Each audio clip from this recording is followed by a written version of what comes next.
तो दोस्तों, इससे पहले वीडियो में मैंने आपसे कहा था मैं क्लिनिक गई और वहाँ पे कुछ गड़बड़ हुई करके बताया था आप लोगों को। और क्या गड़बड़ हुई वो मैंने कहा अगली वीडियो में बताऊंगी आपको। तो आज मैं बताती हूँ वो। तो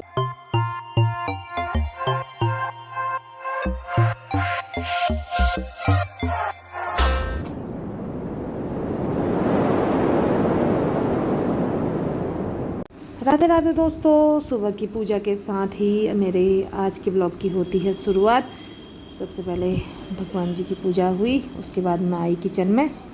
तो यहाँ पर मेरे बन रहे हैं नाश्ते में आज के नमकीन ओट्स। और यहाँ पर मैंने भिंडी रख रखी है, यहाँ पर भिंडी पक रही है और ये ओट्स हैं। तो अभी छोटा बेटा और मैं जा रहे हैं पीटीएम के लिए। देर हो गई और दिन सुबह निकल जाती थी आज, क्योंकि अभी बड़ा बेटा आया स्कूल से, उसके पेपर चलने में जल्दी आ गया था। तो वो आया, तब आए हम उसके बाद। तो फटाफट जाते हैं, फिर मिलते हैं इसकी मैडम से, क्या वो कहती है ना। क्यों देखते हैं। और यहाँ पर क्लास में पहुँचे तो काफ़ी भीड़ थी, तो मैं भी बैठ गई थोड़ी देर। काफ़ी देर इंतज़ार करने का मेरी बारी आई। फिर टीचर्स से मिलने के बाद फिर मैं आई नीचे। और यहाँ पर इस बीच 15 अगस्त, राखी और जन्माष्टमी की एक्टिविटी हुई थी। तो इतने प्यारे प्यारे बच्चों ने यहाँ पर बना रखे थे, जो ये देख सकते हैं आप लोग भी वीडियो के माध्यम से। क्रिएटिविटी बच्चों की इतने प्यारे बना रखे थे, राखी, मुकुट और बांसुरी, सब चीज़ें मतलब काफ़ी सुंदर सुंदर बना रखे थे। ये भी ले गया था, तो सब सबमिट होके यहाँ पर रखे थे एग्जीबिशन के लिए। बहुत ही प्यारे लग रहे थे देखने में। फिर मैं आ गई घर को। तो अभी आ गए हैं पीटीएम से और अब बनाते हैं खाना। लेट हो गया, देर में गए क्योंकि सुबह जाती तो फिर सासू माँ अकेले थी। तो जब बड़ा बेटा आया स्कूल से उसके बाद मैं निकली, तो अब लेट हो गया आने में, क्योंकि भीड़ भी बहुत ही थी वहाँ पे। बच्चे अब सभी एक के बाद एक नंबर आ रहा था, तो लग गया वहाँ पर टाइम। तो अब पहुँच गए हैं घर, तो फटाफट से बनाते हैं खाना, फिर मिलते हैं आप लोगों से।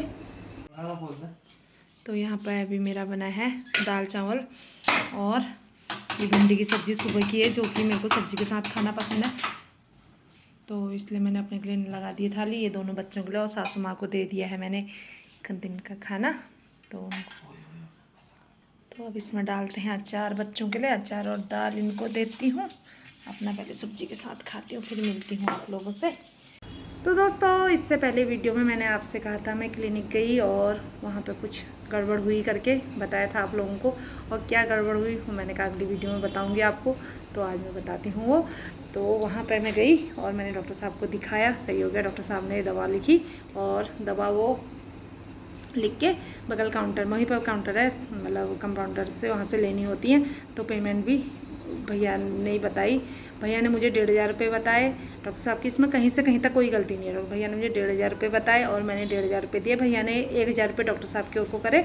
डॉक्टर साहब दूसरे पेशेंट को देखने लग जाते हैं, जैसे एक पेशेंट आता है तो दूसरा पेशेंट देखने, वो अपने पेशेंट देखने में वो थे, उनका ध्यान मतलब भैया की ओर को बिल्कुल भी नहीं रहता है। तो उन्होंने 1,000 इधर रखे और 500 उन्होंने अपनी साइड की ओर रखे। तो मेरा दिमाग थोड़ी ठनका, मैंने कहा ऐसा इन्होंने करा क्यों। और 1,500 इतनी महंगी दवा, इससे पहले 800 की आई थी। और इस बार जो दवा थी उसमें एक टॉनिक बढ़ाई थी, वो सिर्फ 100 रुपये की थी। तो थोड़ी देर में खड़ी रही, मैंने कहा भैया इस बार दवा चेंज है। तो उन्होंने कहा हाँ पता नहीं, हो सकती है, ऐसे करके उन्होंने बोला।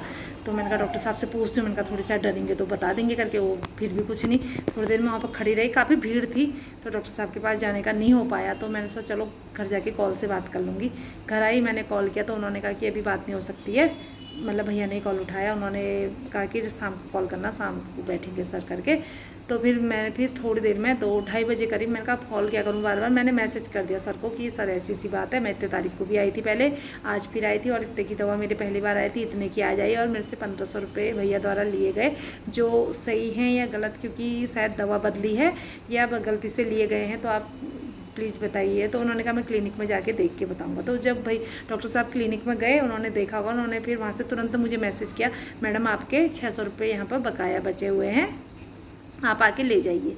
मेरे पास पैसे भी आ गए हैं, सब कुछ हो गया है, लेकिन वो पैसे मतलब डॉक्टर साहब के पास गलती से नहीं गए हैं, डॉक्टर साहब की तो कोई वही नहीं है, वो भैया ने जानबूझ के लिए, क्योंकि उन्होंने 500 रुपये अपनी साइड में रखे। तो मैं ये कहना चाह रही हूँ कि वो ऐसी कितने पेशेंट से दिन भर में लेते होंगे, डॉक्टर साहब तो अपना वो मतलब वो इलाज का मतलब देखते हैं, उनको बीमारी क्या है, उसकी दवा क्या होनी चाहिए, वो लिख ला के वो बता देते हैं, और बाहर बगल में काउंटर है, वहाँ से दवा लेनी होती है, वहीं से पैसे देने होते हैं। तो ऐसी वो कितने और पेशेंट्स से भी करते होंगे। वो तो मेरा दिमाग ऐसी, वो जब 500 इधर से हट रखे तो मैंने कहा 500 इधर रखने क्या मतलब है, तो थोड़ी दिमाग मेरा ठनका। और फिर दवाओं में प्राइस देखा मैंने तो उसमें 100 रुपये की दवा है एक्स्ट्रा, तो मैंने कहा 600 रुपये की दवा 600 में कैसे दे दी इन्होंने करके, तो थोड़ी दिमाग मेरा वो हुआ, तो इस चक्कर में मैंने मैसेज कर लिया। नहीं तो ऐसे दिन भर में मतलब कितने पेशेंट को वो करते होंगे और ठगते होंगे, मतलब डॉक्टर साहब को पता भी नहीं है इन चीज़ों का। एक मन तो कर रहा है कि डॉक्टर साहब को कॉल करके बता दूं कि उस दिन ऐसा मेरे साथ हुआ था, और फिर एक मन कर रहा रहने दो ऐसे करके, फिर गरीब मतलब वो चीज़ भी आ जाए, लेकिन गलत तो गलत है, बहुत गलत भैया कर रहे हैं। ऐसे वो कितने पेशेंटों के साथ जाने करते होंगे, जो कि बहुत ही गलत है, ऐसा करना नहीं चाहिए किसी ने भी। 100-500 रुपये की बात नहीं होती, 500 रुपये कमाना बहुत बड़ी बात है आज के समय में, क्या पहले क्या, जब हम घर में बैठे हैं हमें पता है, जो बाहर जाता है घर से बाहर जाता है वही समझ सकता है। वो ऐसी किसी से 500-1000 रुपये ऐसे ले रहे हैं, मतलब अपनी जेब में डालने के लिए, तो गलत है।